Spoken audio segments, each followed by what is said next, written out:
How do I start off this podcast? Yes. Hey there, Knicks fans. That's it. How you doing? It's your boy, Jonathan Macri, with you for another episode of the Knicks Film School Podcast. Here with my co-host extraordinaire, Jeremy Cohen. Jeremy, we said it before we started recording. I will say it again now. A belated happy Thanksgiving to you, sir. How are you? I'm great. Happy belated Thanksgiving to you as well. It was a nice weekend. I also took the first 3 days of this week off. So back to work for me. And I saved all my vacation time because I thought, sometime in like June that maybe there was a chance that I would actually use it for something. But now I just have a ginormous staycation towards the end of the year and some days sprinkled in. I think I'm only working like 11 out of 31 days in the month of December. It's use it or lose it by the 31st. Yeah, I can carry over a few, but so I'm doing that. And even then I just have too many days, which is great. So December is going to be really chill for me. I'm looking forward to that. That's great for you. It does not work the same way in the Department of Education. I had a co-teacher the last 2 years that I think he told me he could have taken his like an entire year off, and like whenever he wants to retire, whenever he decides, he could have basically retired a year early because he had saved up all of his days because they carry over from year to year. Wow. Yeah, well, that's something to look forward to for you, I guess. Retire a year early, maybe. I've been taking he never took days off, so I have taken a few like sick days here and there. But I think I still have I have like 30 that have carried over from the last 5 years. So I'm working my way up to it. You got time. Yeah, I got that. We both seem to be in good spirits. Nothing's really gone bad since we last talked. Right? I mean, no, it hasn't, but it's interesting because so we're recording this again. We talk about it. Imperative to timestamp this shit with how last week unfolded. We're recording this at 5:24 p.m. on Sunday. I was just telling Jeremy I have not written word one of Monday's newsletter because I've been anticipating the other shoe dropping, and well, I don't know if we're going to get into the Batum thing. I don't know if that counts as a shoe dropping. It's maybe a slipper sliding across the floor. I've lost the analogy. Moccasin? I mean, that's not French. It's, but we could say moccasin with a French accent. And you can say really anything with a French accent. And it sounds better. French. Yeah. In any case, no, nothing has gone bad. But at the same time, it seemed like some people today, and again, I think this is somewhat by virtue of they haven't done anything big. And it's like, so I keep beating around the bush. So Nicholas Batum, was waived by Charlotte, which means Charlotte will pay him $9 million a year for the next 3 years to not play basketball, and will essentially be paying, again, I can't even say this with a straight face, Gordon Hayward $147 I can't get it out. $147 million over the next 4 years when you factor in Batum's waived and stretched salary. And specifically, Gordon Hayward will be making $37 million a year for each of the next 3 years. That is, I mean, my goodness. The Knicks did, this is part of the discussion. I was about to say the Knicks didn't take on his salary. The Knicks weren't the only team that could take on his salary. We're going to get there in a second. But the Knicks did not get involved with this. It ended up being a sign and trade with Boston, which gives Boston a very big trade exception. And largest in NBA history. Yeah, right. Slightly crazy. Bigger than the Steven Adams trade exception, which is also relevant to this discussion. Yeah. So the Knicks didn't get in on this. They are, as of right now, by virtue of the fact that they have made the Elfrid Payton signing official, and we'll get into the mechanics of how and why this is.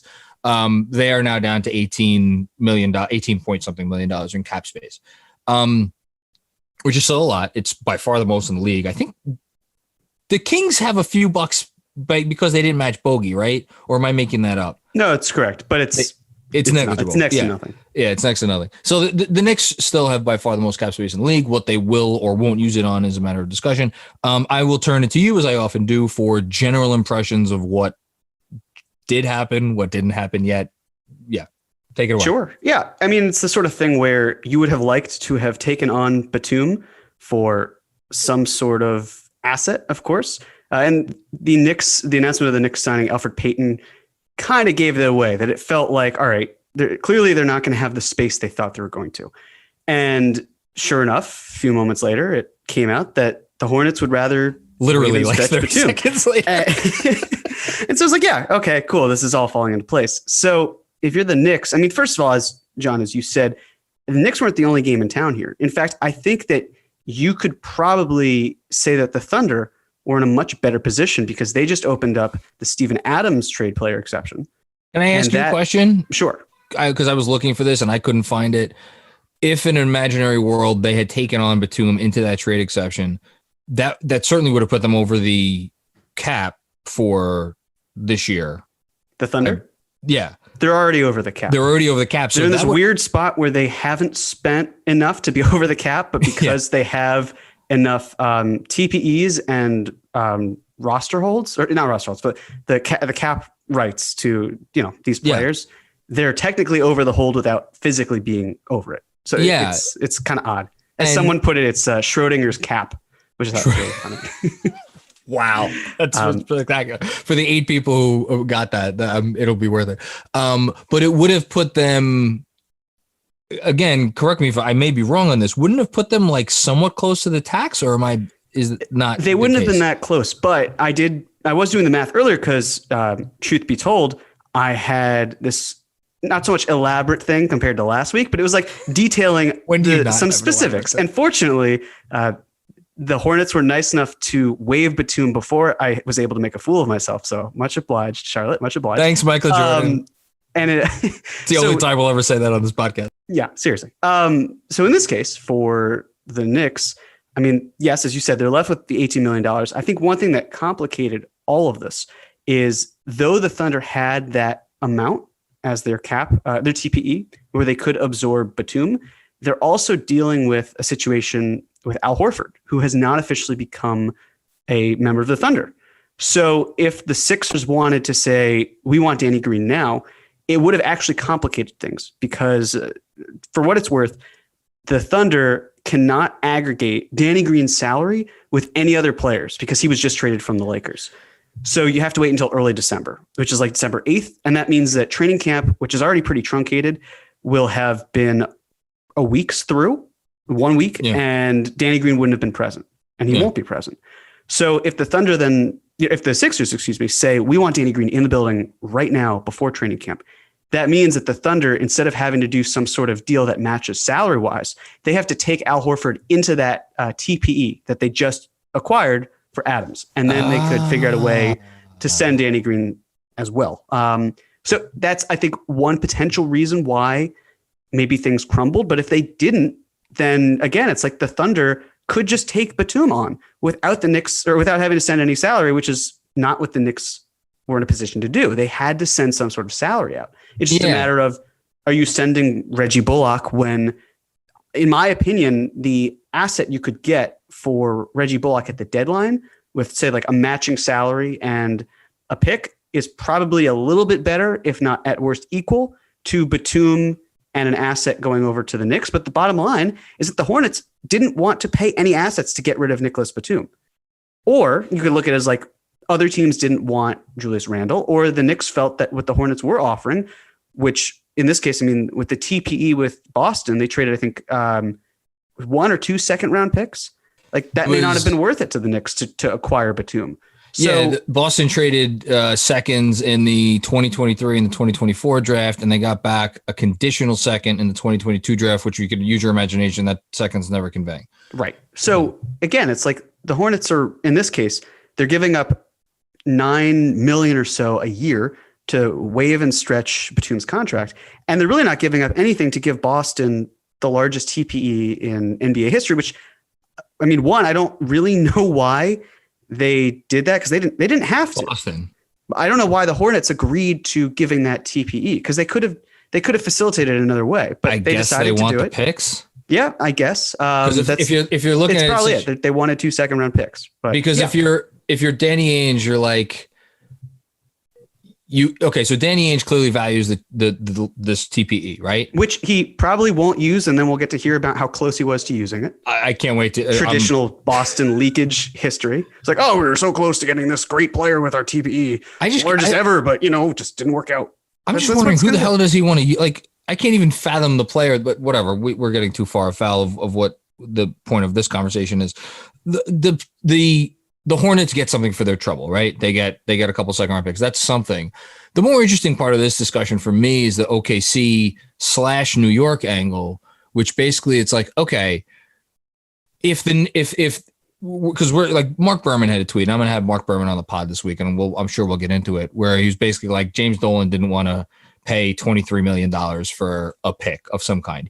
He didn't say explicitly let Dolan put his foot down. He was more like wish-washy on it. And second of all, he didn't say anything about what the pick was. Here's my point. If the Hornets were putting like an unprotected first round pick on the table either this year or something that would eventually potentially convert to a first round pick, as opposed to top 14 protected next year, the year after that, and then it converts to 2 seconds, those are very different things. And I would bet you a beer, Jeremy, that if Sam Presti had the opportunity to get a pick from Charlotte that at any point in time in this millennium was going to convert to an unprotected pick, he would have taken that Batum salary into that traded player exception, and he would have ran to the fax machine and faxed that one into the league. So my guess is that whatever pick the Knicks did or did not turn down from Charlotte to take in Batum, it may not be the golden goose that some are making it out to be. I just want to throw that out there. Unless for some reason the Hornets liked, because from the Hornets perspective, what does it matter? Like, you would think that they would rather have Reggie Bullock on, because that would be the money going back, right? Probably it would be Reggie Bullock going back for, like that's something I think the Hornets would want. So it's, again, it doesn't add up for me that it was some, like, the Knicks are turning down like a primo asset here, but maybe I'm missing something. I don't know. Well, from Charlotte's perspective, they got assets for taking on Gordon Hayward.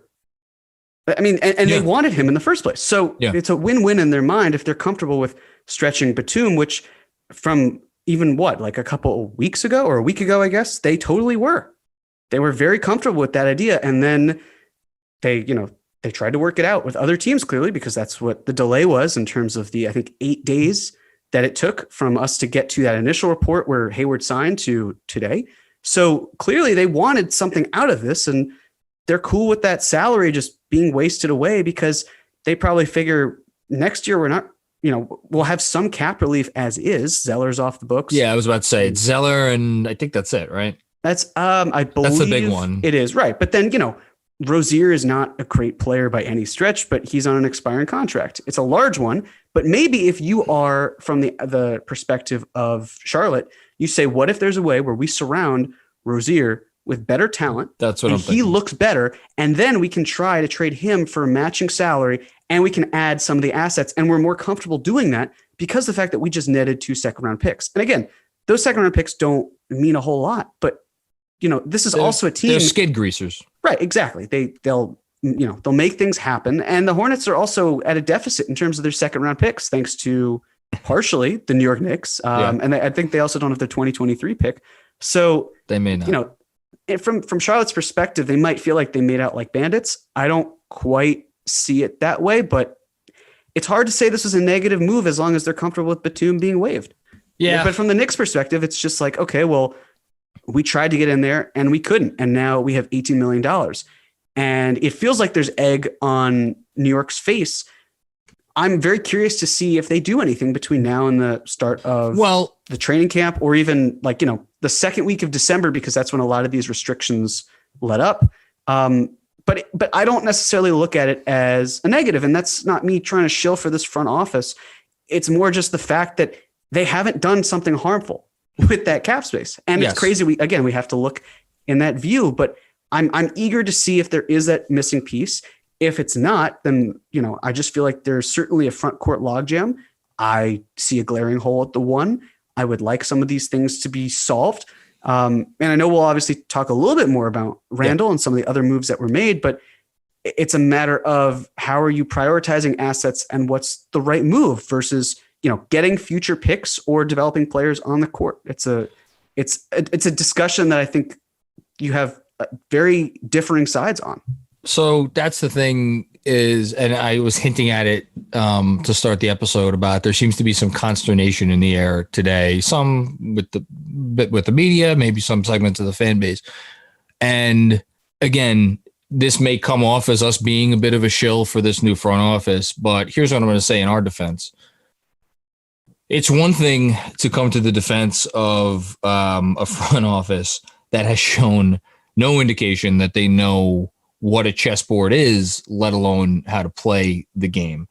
To me, I look at what the front office has done. And again, we're not saying the Ed Davis thing or the sign and trade for, like, these aren't monumental like moves, but they are proof of concept. They are indication that the people that are making these decisions, they know what they are doing. Doesn't mean they're going to make the right decisions all the time or most of the time. No, but they know what they're doing. So the notion that they're just going to be like, oh, well, we have $18 million in cap space.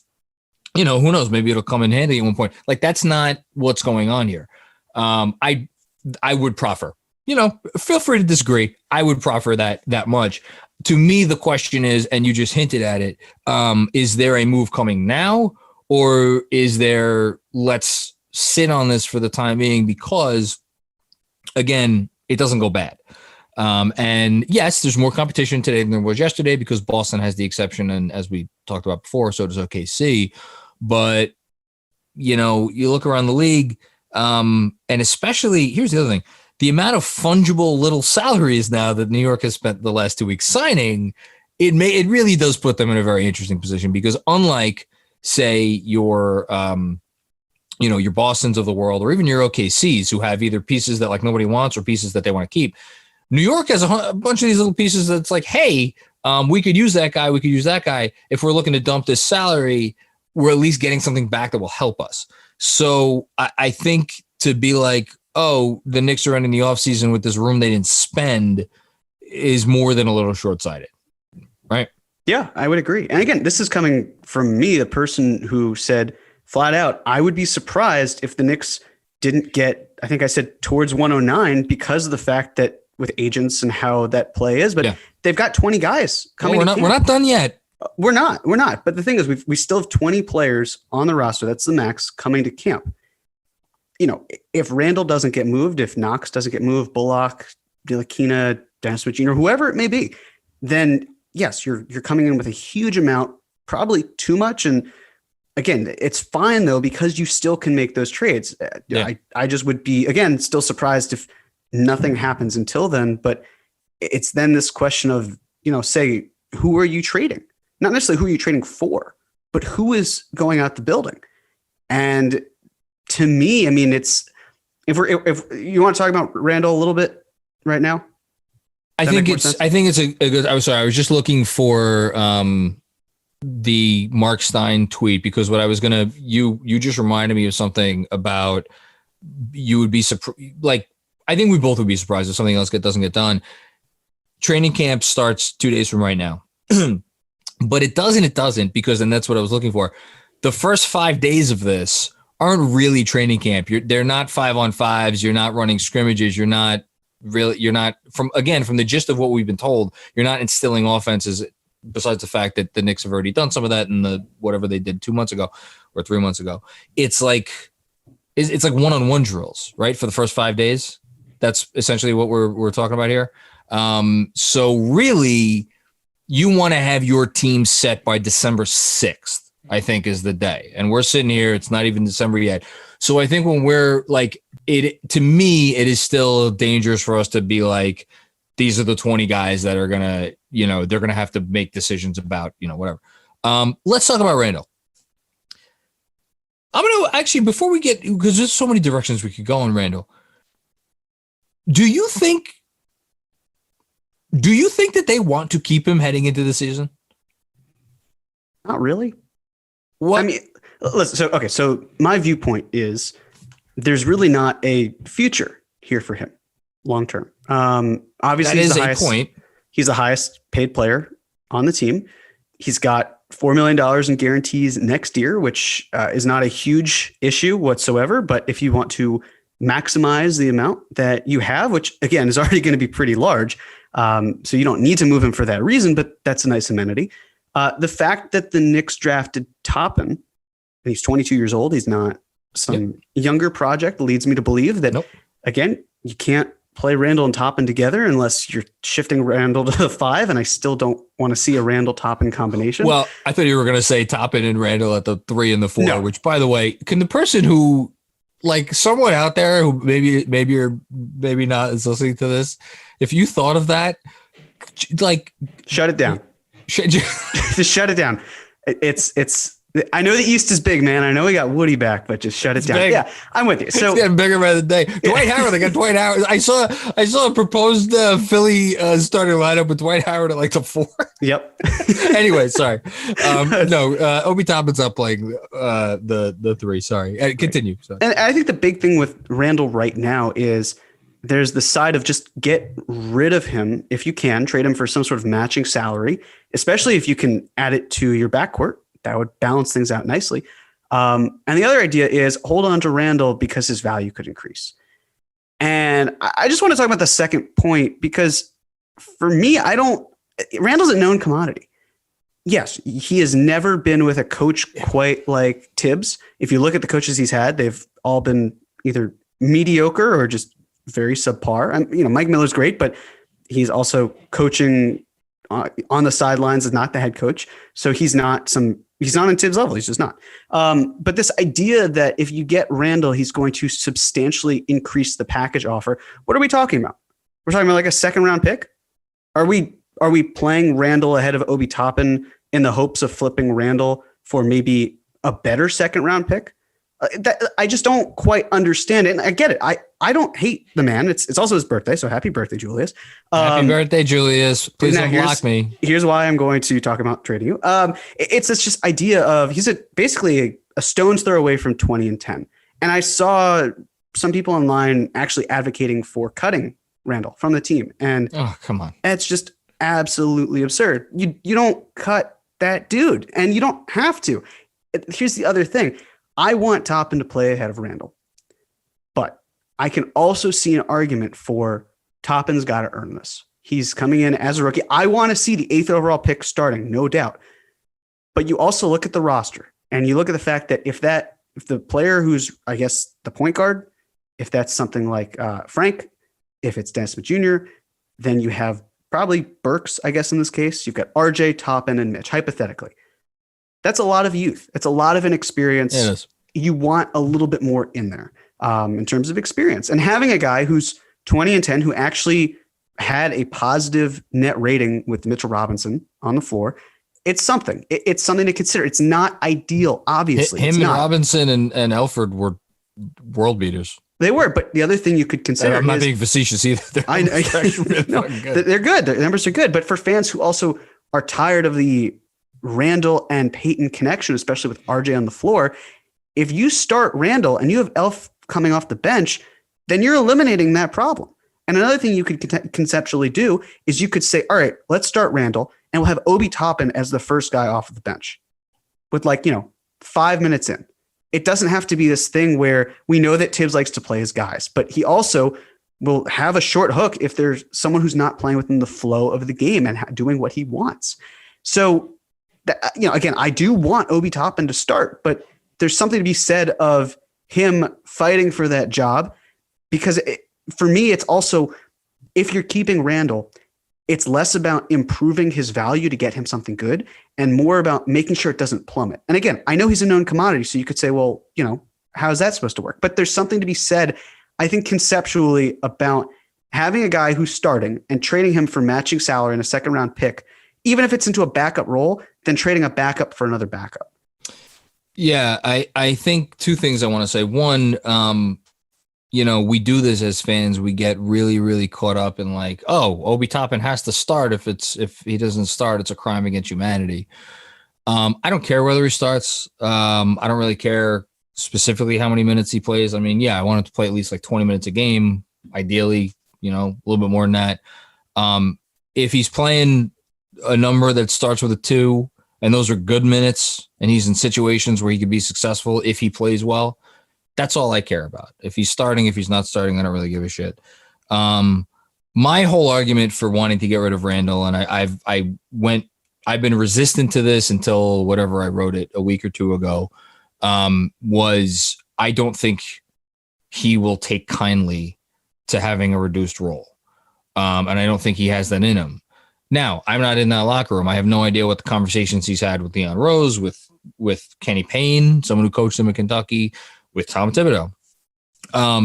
If Randle is okay adjusting his game, he doesn't need to adjust it a lot. If he's okay adjusting his game to a certain amount, and again, it's not like we haven't seen him play more within himself. He actually did this basically after Fizz got fired, right? Like the last 50, whatever they were, 40 some odd games. Like he was, if you took the first 22 games and you just tossed them into the river and you just looked at the last, I guess it was 44. What did they play? 66 games? Yeah. So 44. And you just looked at those 44 and you ignored the first 22. And you're like, okay, this guy didn't have a great year. He's probably not worth the contract we gave him, but he's helpful. He's doing good stuff. We want to keep him around. And that kind of leads me to the second point, which is the value argument. And I've fluctuated on this. To me, it's not about getting him to the point where some other team looks at him and be like, that's the guy we need to give up our first round pick for. It's more about, we don't know at this point whether any team in the league views him as even a net neutral asset. And whether the Knicks are making calls and they're like, well, if we're taking on Julius Randle, we're going to need a little sweetener. If it may just be about getting from that point to the point where some team is like, oh, okay, so we have to take the last 30 games with Julius Randle this year, and then we get to decide whether or not we want to waive him and pay him $4 million for the right to do so next season. We'll give you a second round pick for that. Like, that's to me what it's more about.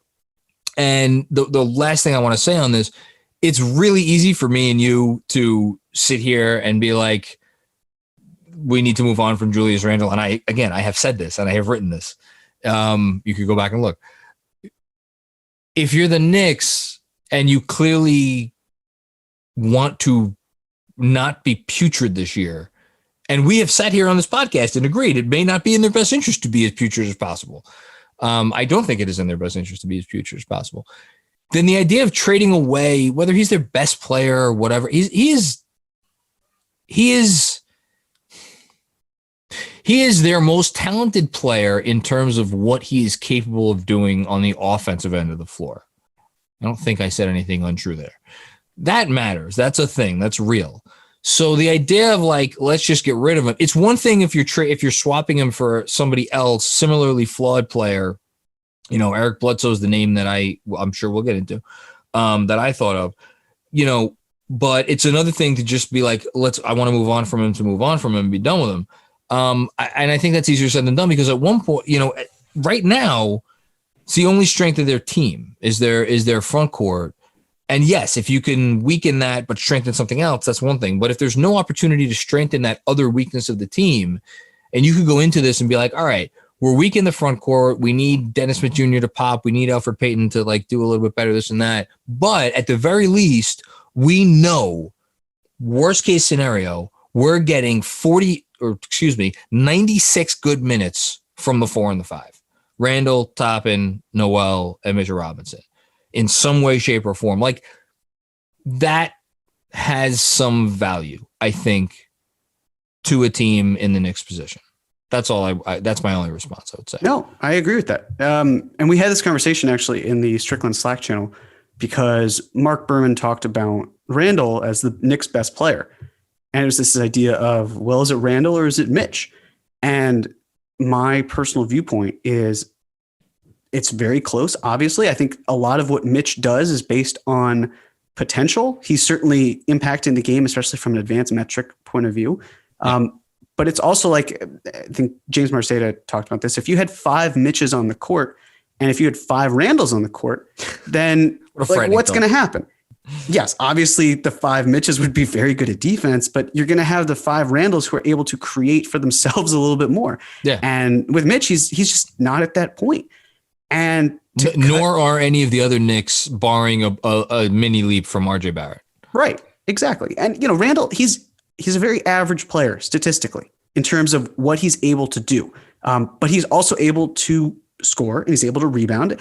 And, he showed some limited promise of stretching the floor, and that was quickly quashed by a pretty putrid season from shooting outside. He shot like 27% last year, something along those lines.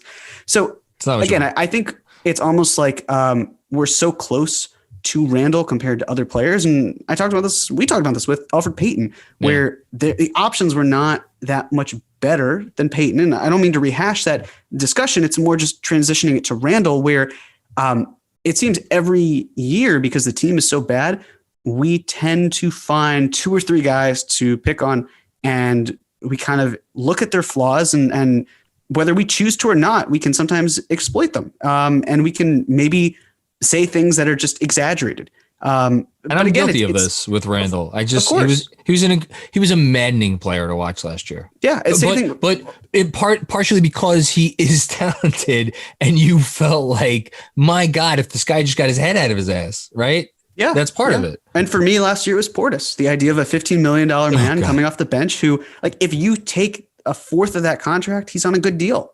But he wasn't. He wasn't on that contract, so that was a problem. Not 75%. Right. Well, so no, I was thinking the other way around. Where no, you're right. If you paid Bobby Portis $3.75 million for what he did last year, great deal, awesome, that's great value, wonderful player. Exactly. So, I guess the thing with Randle is I'd be fine trading him today. I'd really rather not give up anything to deal him. I'm not looking to inflate his value to such a point where it increases to the point where it is now.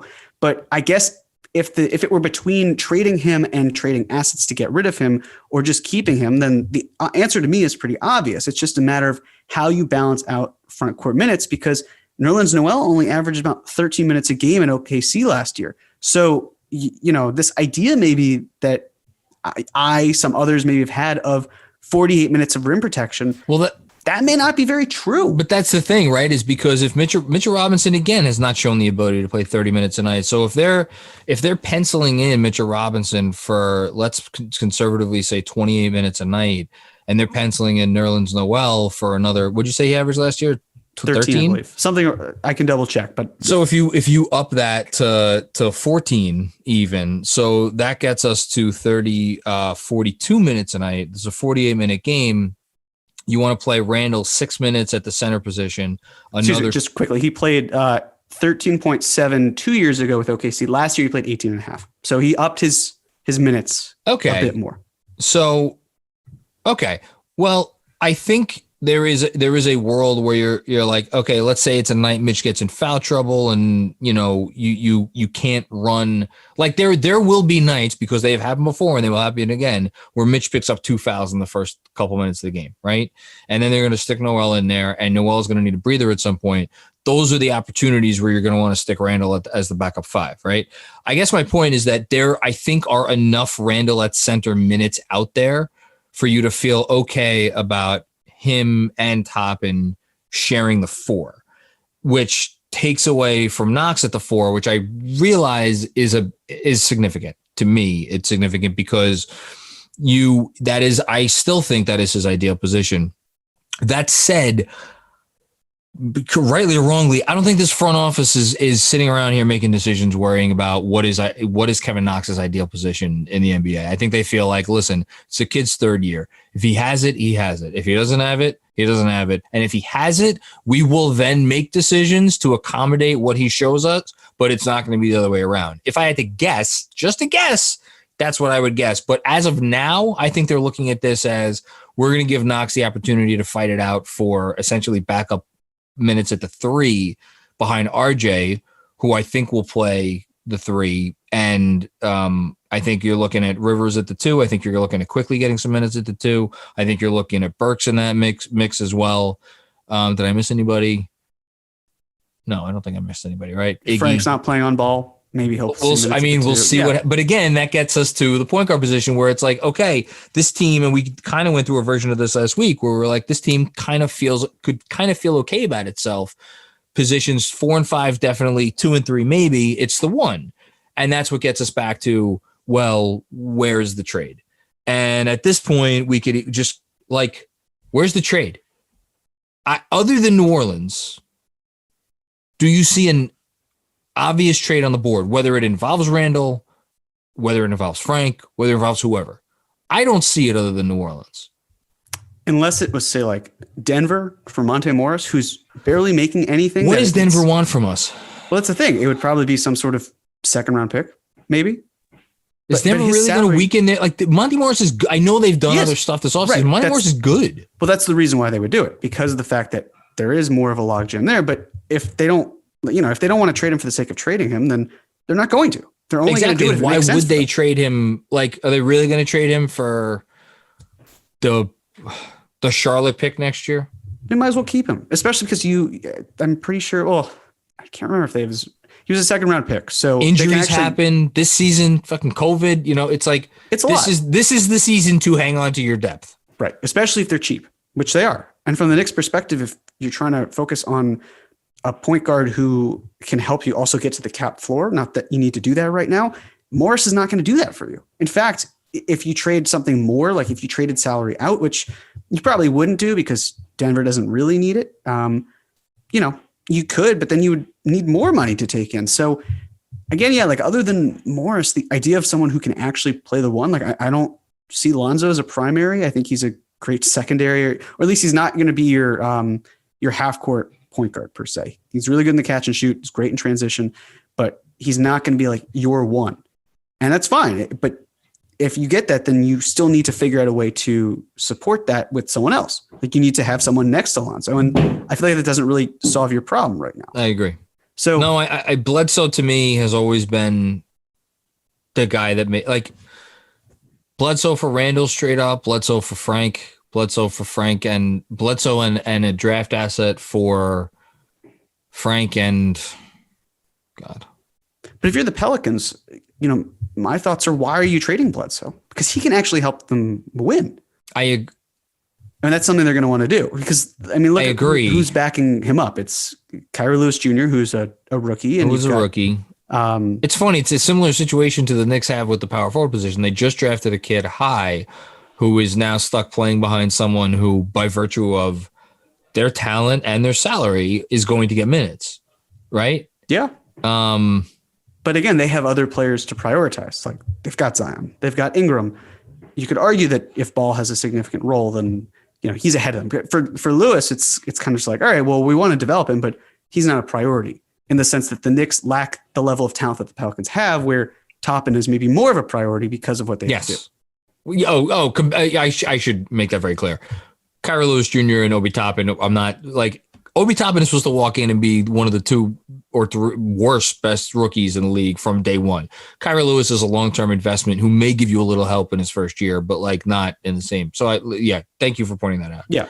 But I don't know. Other than that, it seems like there's a dearth of lead guards who is available. You could say George Hill, but the idea of dealing with the Thunder. What do you're really going to give up something to is George Hill that? I know George Hill was the best 3-point shooter in the league last year. I get that. That has immense value if George Hill is the 3rd or 4th guy in terms of the order of operations having the ball in their hands. In this offense, guess what? George Hill would have the ball in his hands an awful lot. His standstill 3-point shooting numbers don't make quite the difference, folks.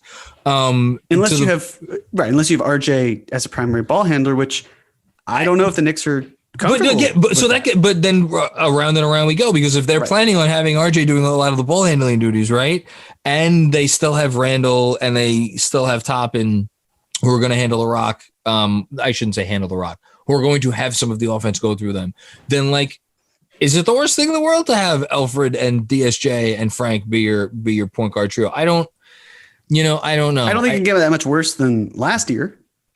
I don't think it'll be good per se, but I don't know how much worse it could really be.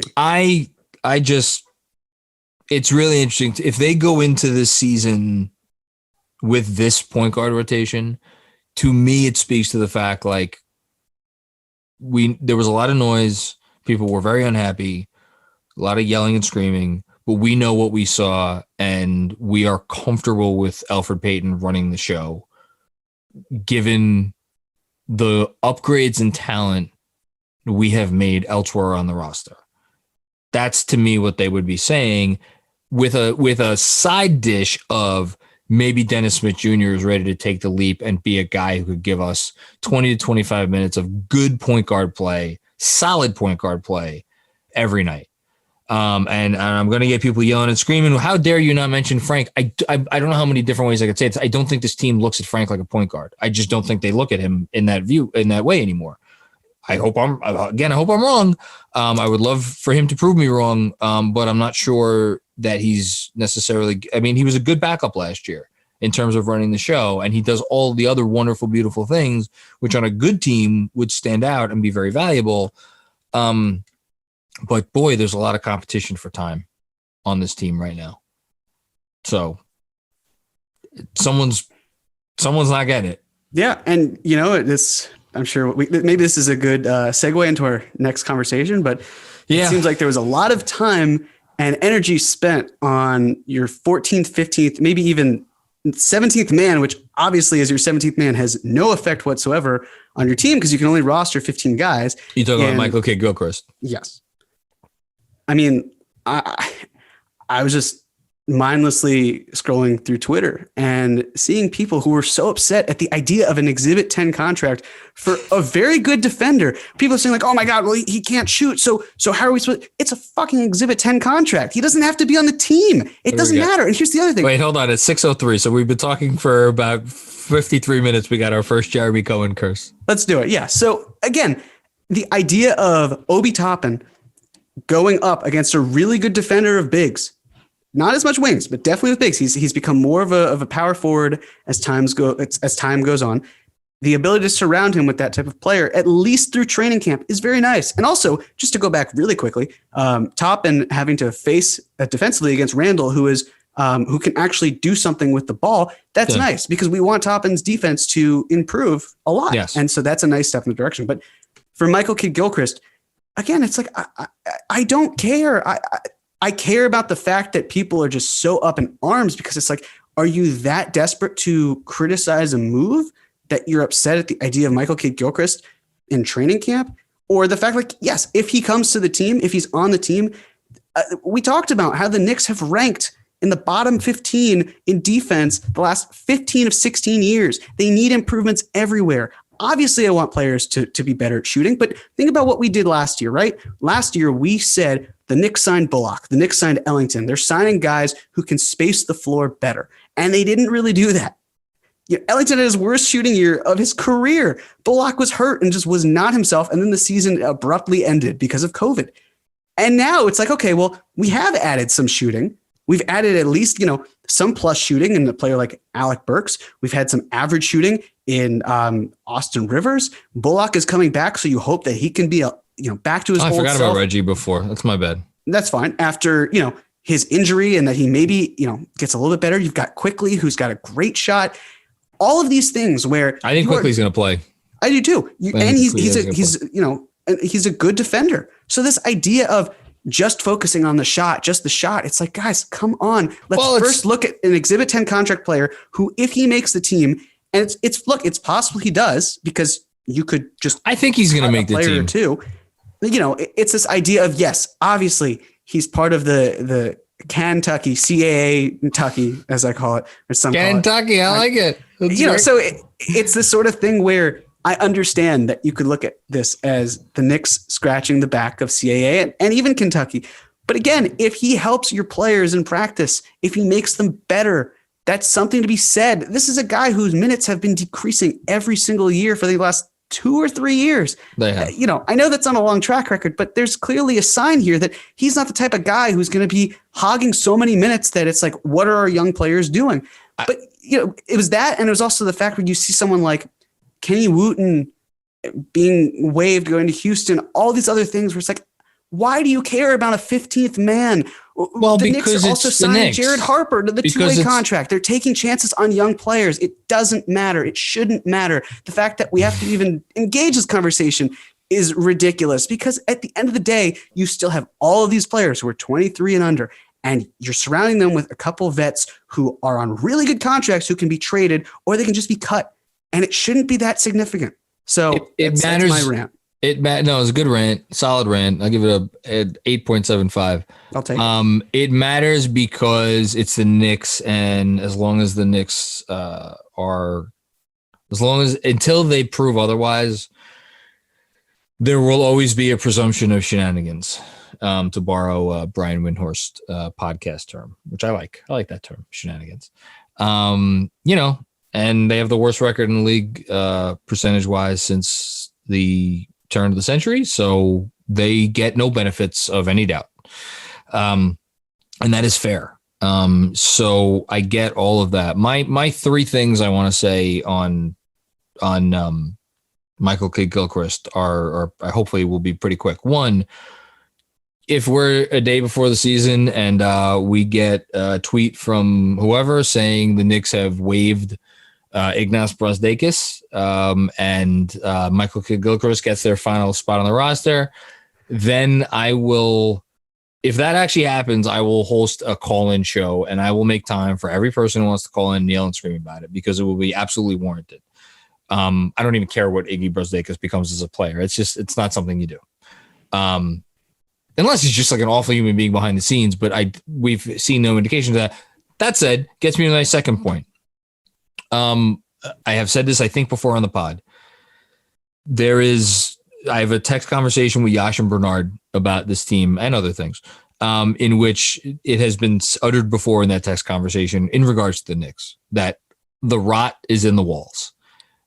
When you lose as much and as frequently, and as unapologetically as this franchise has for the last 20 years, you need to there needs to be a change of the fabric of what the organization is.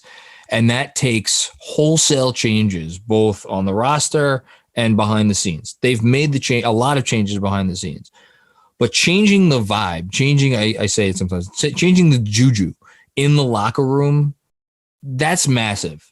And look, I don't know what Michael Kidd-Gilchrist is as a locker room guy. I can only assume, but I am willing, again, maybe I'm the fool. I am willing to give the parties that be the benefit of the doubt that they feel like he is someone that if they inject him into the locker room behind the scenes as a guy who is going to support other guys in there, that is worthwhile.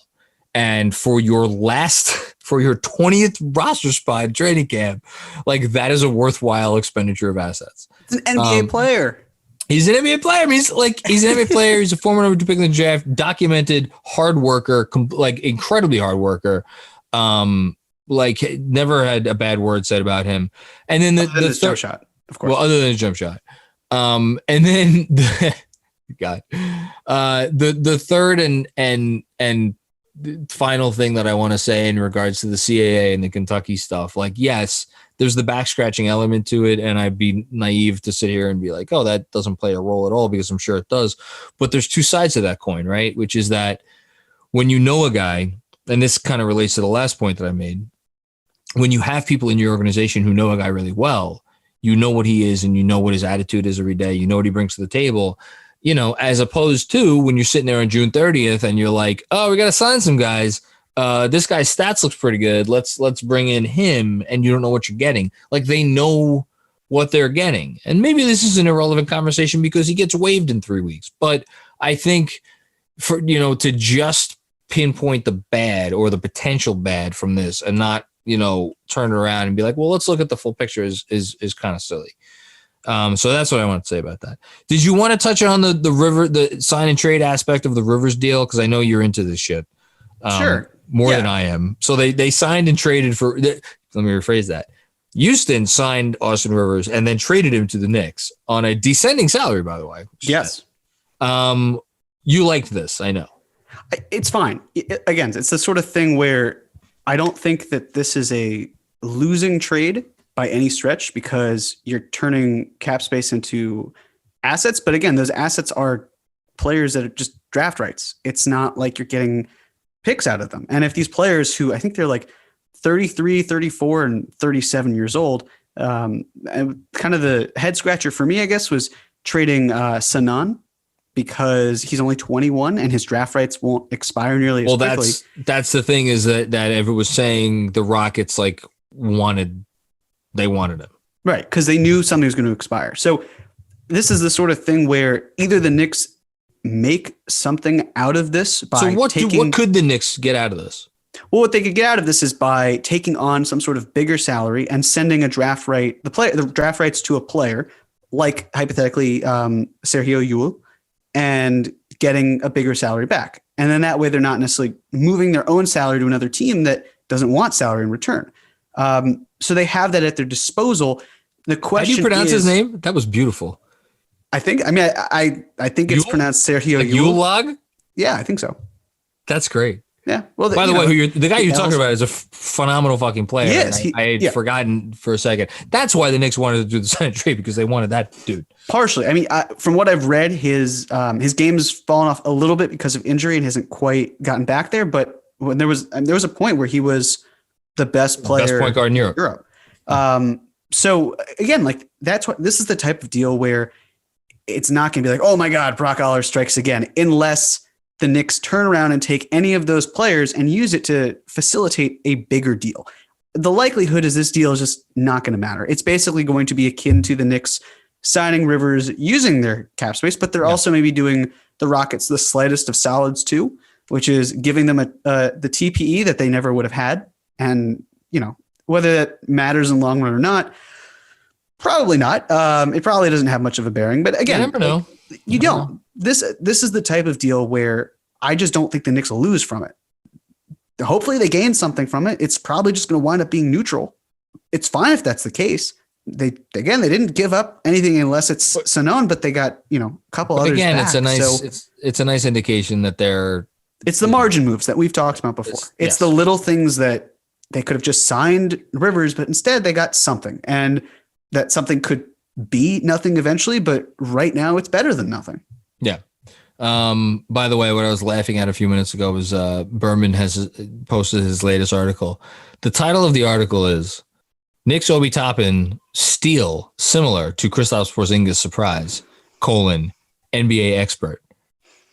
Do you want to guess who the NBA expert is? Is it Fran Fraschilla? Oh, is it Scout with Brian Oringer? Because he's had him on there before. It is not Scout with Brian. It is not Fran Fraschilla. He appears regularly on MSG. He's regularly on MSG? Like after every Knick game. Is it Wally? Yes, Wally. Okay. It's fantastic. The tweet says, Wally Ball feels Obi Toppin is a draft steal and envisions Julius Randle as his mentor. Of course he does. Of course. It's just fantastic stuff. Anyway, anything else I feel like is there something obvious that we didn't touch on? We didn't actually talk about any basketball, what this, we touched a little bit on the roster and potential rotation, but I don't know that there's much more that could be said at this point without, I don't know. I want to get closer to camp, but I want to actually, I'm still not convinced that this is the roster that they're going to bring into training camp. I'm not. Yeah, I'm with you. It just feels incomplete still. And maybe, if this is the final roster, then I don't know where I'll be at emotionally with it. I could probably throw my hands up and say let's just see where they are at the deadline, I guess. But until then, it just feels somewhat lopsided and incomplete. I could be okay with it. I could be okay with it because well, again, I think there's a respectable team in there. Sure. I don't think this team is worse than last year's team. I don't either. I think that, it's a team that I want to watch more. Right. Exactly. And you're going to see kids, and that's great. That's a lot of fun. I'll be happy seeing a young person who's not Alfred Payton. He's 26, 27 years old. That's not old to me. In terms of basketball, you're getting there, obviously, but in real life, I'm staring down the pike at that one. So for, in this case though, there's not a whole lot that's older, and we get to actually see what we've been craving, which is a young team that it's made or broken. You can look at it that way. So yes, I think that we could easily talk ourselves into it because it feels different than before. The idea of maybe a journeyman point guard, your Jarrett Jack type mentor who comes in there and steals the spotlight, and you wish that you had a younger player playing ahead of him. But I'm still mixed because the idea that still having some sort of veteran with experience as well who's out there, I don't know. Do you want them to trade for Eric Bledsoe? Let's say it's Julius Randle for Eric Bledsoe straight up. You don't want him to do that too? I do not, based on the fact that, look, with Bledsoe, this is where the conflict is for me internally. This idea of I want the Knicks to try to win games because based on what we're seeing with the lottery and the fact that I don't want them to maybe be the worst or second worst team because sure, yes, I've completely argued about not wanting to fall further than in this case 5 or 6 respectively. But I think it's really kind of embarrassing to go from the worst team in the league to the 6th to the worst again. If there's a season for it to happen, it's obviously this one. I just don't see the level of talent being there. I think they're going to be like 4th or 5th worst, and that's totally fine. But I think they'll be, if this is the roster, I think they'll be 3rd or 4th worst. Yeah. Maybe 5th worst. Somewhere around there. So, and that's totally fine. I'm happy with that. Just try to win games and be competitive and make that bigger step next year, as in the 2021-2022 season. But for now, I don't know, maybe this is what happens where I do want Toppin ahead of Randle, like I've said, but if you had Randle and Burks on the team in the starting lineup, and then you had RJ and Mitch and, Frank or Dennis Smith Jr., some sort of, combination of guys who are really young in their careers and guys who are like more in their primes. It's not a great prime, obviously. Alec Burks been traded twice. He's in his prime, baby. He's in his prime. And Randall's been bouncing from team to team, so he's not a great option either for obvious reasons. But maybe you're able to mix this youth and talent to the point where it play actually good basketball. Works. Just play, look like a functional team. I don't know. That's all that you can ask for. As long as RJ and Obi are playing, and Mitch, those are, listen, at this point, Knox, Frank, DSJ, it's gravy. Just get the 3 kids that have a potential to be really here for a long time and be real pieces. If we get one more of those other 3 guys, I don't even care who it is at this point, to pop, all the better, and look functional, look coherent, be competitive more often than not. What else was I going to ask you? Oh, this is one last question. We'll close with this. What would it take for you to take on John Wall? I mean, you know how much I was against the idea of Russell Westbrook? Yes. Double that. Really? Well, we're talking about a guy who has not played since 2018, who has an Achilles tear, who relies on his athleticism and is explosive. And how is that going to affect him? What if they had intel that he looked spectacular in open runs and whatever else? Well, he's a good looking guy, so it only makes sense that would be the case. He's a handsome man. His looks didn't change. Handsome man. I can't agree to that type of player. And because really, what's your end game here? You either luck into a pick. You look more functional this year, and you don't look like a potential disaster, which is in the cards. Right, but then again, if you do look like a disaster, if he can't play, if he's hurt, then you've just taken on another team's albatross of a contract, and now you're looking to pass the hot potato at some point. Again, I would rather have Westbrook, and I did not want Westbrook, and I do not want Westbrook. Just keep what you have. If the fact is here that Randle's what gets you into John Wall, just keep Randle. That's fine. Don't force it with Randle. That's the bottom line. If you can find the right team, I don't want them to trade for John Wall. I don't want them to trade for Russell Westbrook. To be honest with you, the only one that I would entertain, I think Bledsoe's interesting only because the final year is such a small guarantee, and they could get rid of that pretty easily. And I think Eric Bledsoe has gotten to the point where no, he's not what you want if you're competing for a championship, but I think he's arguably gotten undervalued in terms of league-wide perception because he's still a damn good player. And he's actually, look, is he a real point guard? No, he's not a real, he's not Chris Paul, but he can run an offense, and God knows he could defend the position as well. Yeah, I'd take him on. I would do him for Randle straight up. I don't. Well, sure. I mean, but the Pelicans wouldn't take that. They would want an asset for Bledsoe, and they'd want an asset as a favor for taking Randle because he doesn't really fit with what they're doing. He costs more, which again Zion has an issue with the luxury tax. Zion could be 500 pounds right now, for all we know. He could be us together times 2. We have no idea. Like, are they like? It's probably times 3 at this point. I don't know. I get it, right? But I meant that more as a slight to us in terms of our collective weights than Zion himself. I've been running a lot. I ran every day over this. Wouldn't that be helping my case? Yes, it would be helping. Would then be burning cap. Right. So, all right. Again, with Zion, it just doesn't make sense for them in my mind to do this type of move. Probably not. I don't. They probably wouldn't. Here's the thing: if George Hill were still in, New Orleans and hadn't gone to Oklahoma City instead, then you're looking at a different situation, right? But he's not, and as a result, I think it's a very different push and pull because this was also before the Pelicans acquired Steven Adams, where there seemed to be more of an opening there, and there just wasn't. So, again, if it's the sort of thing where mid-season you've got that like Gorgie Jang and a couple second-round picks for Randle, like that's obviously a different story. It's just a matter of if you can do that beforehand. I don't really think you can. I think they're at this point. I tend to agree with you.